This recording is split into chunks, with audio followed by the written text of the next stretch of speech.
Alright, so the latest season of Cobra Kai dropped on Netflix this year, and today I'm going to rank all of the 5 Cobra Kai seasons that have released. For me, the show always has its Cobra Kai isms, which is the stuff that happens every season. The action is great, the characters are great, but each season has a unique level that makes me dislike it more or like it more. So that is my full opinions on the show. I got reviews for every season at the end of this video. You can go ahead and click on the playlist that will be, I think, down there, maybe down there. You can go ahead and click on that to see my review of all the seasons. And with that said, 5th place for the Cobra Kai season ranking is going to be season 3. And when you get to the 3rd season, you are tasked with a fairly difficult problem, because every show's 4th season is its biggest season with the biggest action pieces, the biggest stakes, and then the 3rd season kind of just has to get you there. It copies so many things from the 2nd season all the way down to the bone, to where the finale is just a bunch of kids fighting the exact same way, but with no consequences. It's just people fight, ruin a house, and cool. That's all it was. And even it ruined some of the characters, especially Sam. Sam here is ruined for me, because she just becomes this character that's so obsessed with not liking karate and liking karate, and then she kind of gets another boyfriend. She just starts to turn into this selfish character for me, and that all doesn't work. It's just really, it really weakened the show, and at this point, I didn't even want to watch season 4, because the way the show ended, the way everything here happened, the way that it was just kind of a muddled, trying to get you to season 4. Fortunately, season 4 was great, but this season was not great. It had everything good. It had the characters, they were decent, even though some of them kind of turned into dirtbags. The action, it was still pretty good. The comedy was still on point. But for this season, it takes way too many things from other seasons. It has way too many plot lines, and it doesn't all wrap up, and it just feels so weak. And this is when the show was 100% at its lowest. 4th place, we are going season 1. And I enjoy season 1's ending. Yeah, just the ending, because the show, what it can really do is show us that we can follow multiple characters and then get a big karate scene, and you don't really know who's going to come out on top because we follow these characters. And the show really did that about 8 episodes too late. Yeah, the way there was kind of just mediocre. It introduces us to their characters, we got the comedy, we got the action, but none of it all blends together. The show is just easily watchable, where you can sit down and you can just watch an episode, but when you watch it, you don't really feel anything, and that's exactly how I felt through episodes 1 through 8. 9 and 10 were excellent. It was top tier of the show, but then we kind of get just kind of a dull show to where it's easily bingeable. And even season 2 started to do this, which is why I had to take a break from the show, is that it's just easily bingeable.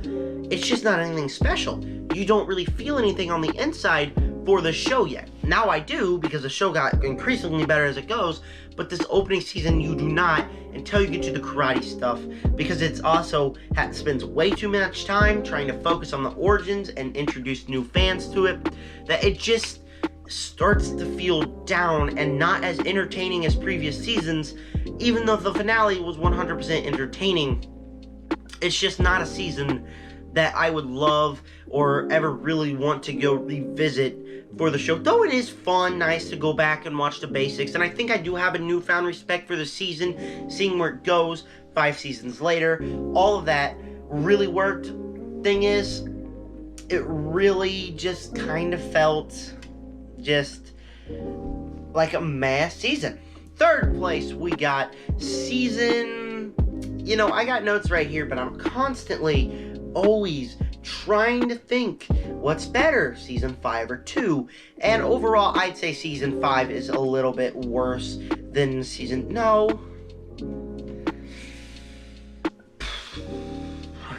I wrote these notes, but day by day I think which one is better. So a tie for 2nd place will be season 5 and season 2. Let's talk about season 2 first.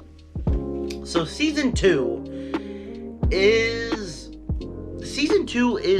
good. Now, obviously, for the first half of the show, basically like every other season, and especially season 1, it's got more interesting plot lines. It's just a pretty dull and just a tiny bit boring show because it's easily just watchable. That's all it is. Nothing special really came out of what was happening in the season until we get to the end, where I don't necessarily like the idea that it starts centering around romance, but it still really works because the big action sequences and the big stakes that you're seeing that karate is causing on this community, and the big action fight sequence at the end was absolutely phenomenal. I seen that scene where Miguel gets thrown off the balcony several times, and I feel sick every time. It's just, they really make us feel for these characters in the season. They really make us enjoy the show. And at this point, I was like, oh yeah, this show's getting real good. And then we know how season 3 takes it. But then, I think that this season is a little bit less than the other, probably because it got more problems. It's more mediocre, and then we got the romance, which the romance is just mainly cringe, and it just turns into a teenage show, and it's just cringe, and it feels really weird. All that really infects the show, but it doesn't change the fact that when the season ended, I left this one feeling hyped to watch more of it because of the way the season ended, and the same way goes for season 5. And I feel like these seasons are basically the same because they got everything basically down to the bone for season 5, because it's got everything. It's got the Cobra Kai-isms, it's got the action, it's got the characters, it's got the comedy, it's got everything that works here. Nothing particularly special besides the fact that Thomas Ian Griffith is an amazing villain, and there's awesome action pieces. The thing is, for this one, when we get to the finale, we really get to see Thomas Ian Griffith shine. We really get to see the big action sequences. We really get to see them clash at it. And all this becomes the most eventful season. It actually starts to make karate feel like it's dangerous. It starts making this community go through its downfall. It works, all going into the finale, and it's 100% worth watching what was kind of just another mediocre season of the show. And that's why it's just tied with 2, is because the whole show until the finales on both of these seasons are just mediocre, easily watchable seasons. That also does mean that they're definitely not as strong as every other season. They're just there. They have great parts. They've got great action. They've got a lot of things. The thing is, the way they get to the finales are just what stands in a more mediocre type way. It's fine. I'm not dogging on the show in any way. I enjoyed sitting down to watch it.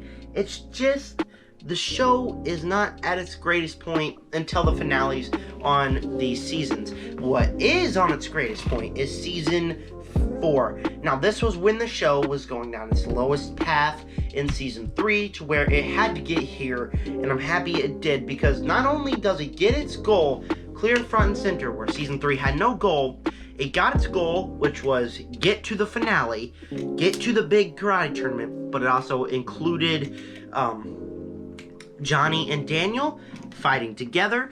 It included some very comedic moments. It included awesome action sequences.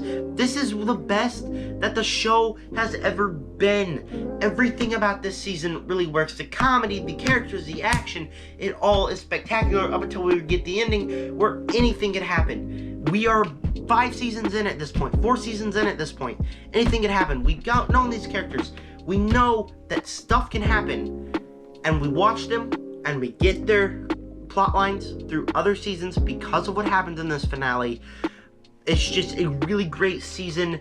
John Kreese here as a villain is still really good, and then the finale with Thomas Ian Griffith and them fighting, it really sets up season 5. This is just a season, takes all the other seasons, their mediocreness that they had, and then advances it to the top level. Instead of just being mediocre, it takes all the things that it had and just cranks it up to where it's an undeniably fun show, to where after this season, every season, I can't help but say that this Cobra Kai show is a fantastic show because I can recognize what they do. It's pretty much just a pleasure for me at this point to sit down and watch a show of these characters doing karate, and for season 4 it really worked and really shined. But that was just my ranking of the Cobra Kai seasons. I want to know your ranking down below in the comment section. This is the last video I've got for a week. You guys aren't gonna miss me. We already discussed this in the last video. But I do hope you guys miss my videos a little bit. Please tell your friends to subscribe. Tell anyone you can to subscribe. I'm trying to get to 100 by the end of the year. And if we do that, I will have a big thing coming. Probably a shout out or something. It's not that big. But if we get to 100 by the end of the year, I definitely have something big coming in my end of the year ranking. I got a bunch of videos coming up. It's still catch up November. I haven't really done much catching up to do. But thank you guys for clicking on this video. Tell me your Cobra Kai ranking down below. Subscribe, like button, hit the bell. And as always, subscribe to join the Nerd Army. Peace out.